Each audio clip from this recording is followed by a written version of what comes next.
Assalamualaikum. Terbongkar sosok di balik video penistaan Al-Quran yang mengguncang jagat maya. Tabir misteri di balik video penistaan Al-Quran yang menghebohkan jagat maya akhirnya sudah terbongkar. Sosok dalam rekaman kontroversial yang viral di media sosial sejak akhir November tahun 2025 itu kini telah diamankan oleh aparat, oleh pihak kepolisian.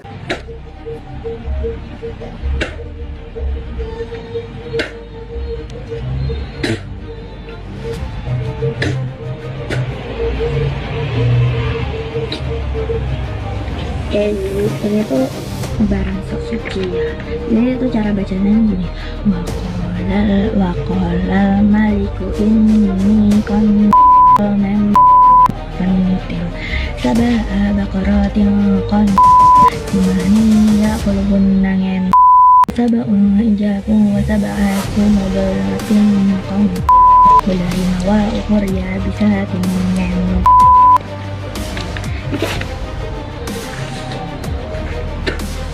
Video tersebut pertama kali beredar luas di platform X pada 24 November 2025 diunggah oleh akun @themythIsBack. Rekaman berdurasi singkat itu langsung memicu kemarahan publik.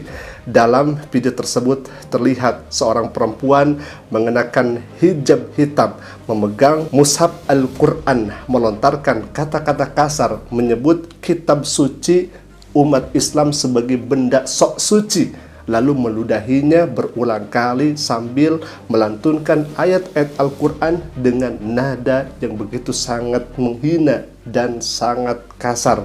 Konten tersebut dengan cepat menyebar ke berbagai platform lainnya seperti YouTube, Instagram, TikTok, dan Facebook, memicu gelombang kecaman dari masyarakat, tokoh agama, hingga netizen lintas daerah. Tak butuh waktu lama, Polresta Banyuwangi bergerak begitu sangat cepat melalui penelusuran tim cybernya. Lokasi perekaman pun berhasil dilacak pada hari yang sama. Aparat mendatangi sebuah rumah di Kecamatan Genteng, Banyuwangi, dan mengamankan sosok dalam video tersebut tanpa perlawanan sedikit pun. Polisi turut menyita sejumlah barang bukti, termasuk Al-Quran yang digunakan dalam video rekaman tersebut. Kapolresta Banyuwangi, Kombes Rama Samtama Putra, menegaskan bahwa langkah cepat ini diambil untuk mencegah meluasnya keresahan sosial, mengingat Banyuwangi merupakan wilayah dengan mayoritas penduduknya Muslim.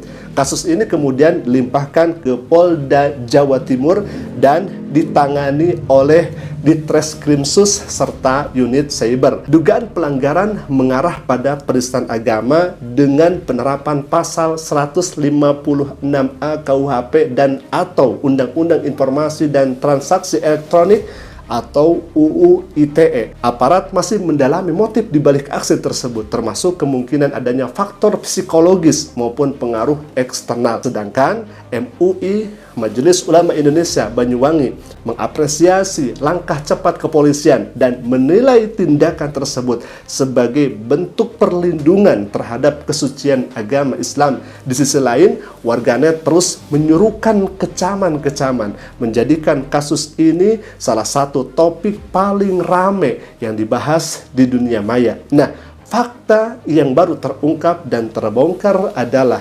pelaku dalam video penistaan Al-Quran itu ternyata ya ikhwah masih di bawah umur.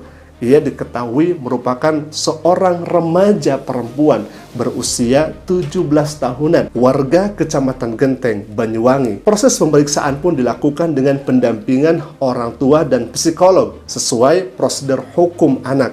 Hingga pertengahan Desember 2025, kasus ini masih terus bergulir dan menjadi sorotan publik dengan harapan proses hukum berjalan tegas, adil, dan transparan. Ada beberapa dugaan kenapa remaja ini bisa berbuat seperti itu. Yang pertama, bisa jadi karena krisis identitas dan pemberontakan psikologis remaja. Usia remaja adalah fase pencarian jati diri. Pada sebagian kasus ekstrim, agama, simbol suci, atau nilai dominan justru dijadikan objek perlawanan. Tindakan kasar muncul sebagai bentuk teriakan eksistensi. Semakin tabu objeknya, semakin dianggap kuat efek kejutnya. Ini bukan soal ideologi matang, tapi ledakan emosi plus kebingungan identitas. Yang kedua, biasanya gangguan psikologis atau tekanan mental. Beberapa indikator yang patut dicermati seperti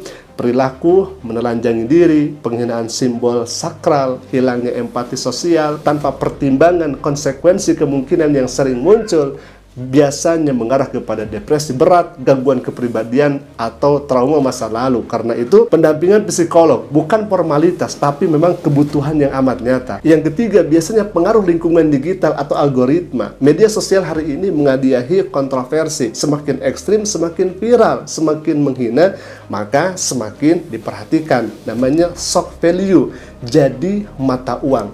Remaja yang kemudian kesepian, haus validasi, bisa terdorong melakukan aksi yang melampaui batas norma demi perhatian. Alhamdulillah, semua ini adalah dugaan, tetapi yang jelas ternyata pelakunya adalah remaja yang berusia 17 tahun. Semoga hal ini bisa menjadi pelajaran untuk kita semua, dan tentunya hal ini bisa menjadi efek jera bagi pelaku, karena yang namanya kitab suci jangan kemudian dinodai, dan itu bisa mengakibatkan fatal. Apalagi Indonesia adalah negara yang mayoritas Islam, bahkan di sana ada hukum yang kemudian siap untuk menjerat melanggar aturan. Sekali lagi, video ini jadikan pelajaran untuk kita semua, dan semoga bisa kita ambil hikmahnya. Saya tidak takut pindah agama hanya karena mengucapkan selamat hari Natal. Karena terbukti, saya pernah mengucapkan selamat hari pahlawan, ternyata saya tidak jadi pahlawan. Pernah juga saya mengucapkan selamat menjadi pengantin baru, saya pun tidak menjadi pengantin baru. Dan saya pun pernah mengucapkan selamat hari anak sedunia, saya pun tidak berubah menjadi anak-anak. Lantas apanya yang salah? Masalahnya, ibu tidak tahu bahwa setiap ucapan itu memiliki makna. Ibu tidak mungkin mengucapkan selamat menempuh hidup baru kepada orang yang gagal menikah. Ibu tidak mungkin mengucapkan selamat menjadi TNI kepada orang yang gagal dilantik. Karena ucapan selamat itu hakikatnya mendoakan, merestui, mempersetujui. Nah, kita kembali kepada ucapan selamat Natal. Ucapan selamat Natal itu digunakan oleh non-muslim di sana atas perayaan ada sesosok yang kemudian dilahirkan, yakni Yesus sebagai juru selamat dan penebus dosa, bahkan diyakini sebagai anak Tuhan atau Tuhan itu sendiri. Nah, ketika ibu mengucapkan selamat Natal, maka secara tidak langsung ibu sudah merestui, mengamini, bahkan mengakui bahwa hari Natal itu lahirnya seorang juru selamat dan penebus dosa. Nah, di sini letak persoalannya. Bagaimana seorang muslim yang percaya kepada Allah Subhanahu wa taala, yang mana Allah Subhanahu wa taala sebagai juru selamat, Allah Subhanahu wa taala yang mengampuni dosa, dan kita sejatinya mentauhidkan Allah taala, lantas kemudian kita mengamini perayaan yang berdiri di atas keyakinan bukan kepada Allah Subhanahu wa taala. Ini bukan soal kebencian, ini bukan soal permusuhan, tapi ini adalah ranah akidah. Menghormati manusia tidak harus kemudian kita mengorbankan keyakinan. Menjaga toleransi tidak harus kemudian kita menggadaikan iman. Justru kita saling menghormati, tidak saling mengganggu, itu juga toleransi yang paling tinggi. Toleransi itu bukan kolaborasi. Kita juga tidak meminta kepada non-muslim agar mengucapkan selamat Idul Fitri, selamat Idul Adha, karena kita yakin betul bahwa perayaan Idul Fitri, Idul Adha di luar keyakinan mereka. Nah, ibu harus paham ini dan ibu harus tahu ini. Terus apa lagi coba? Lana a'maluna walakum a'malukum. Mohon maaf, kebalik bu. Lana a'maluna kesini dulu. Walakum a'malukum. Bagiku amalanku dan bagimu amalanmu. Nah, kalau misalkan ibu sudah tahu itu, ya harusnya ibu ngerti. Ini kan ranahnya akidah orang lain, kepercayaan orang lain. Biarkan saja. Kemudian kita mempercayai apa yang kita imani. Kita fokus kepada keyakinan kita, perayaan kita. Sedangkan teman-teman kita fokus kepada perayaannya. Itu juga sudah menjadi toleransi yang tingkat tinggi. Sekali lagi, toleransi itu bukan mengkolaborasi, tapi toleransi itu kita saling menjaga tanpa saling menyakiti.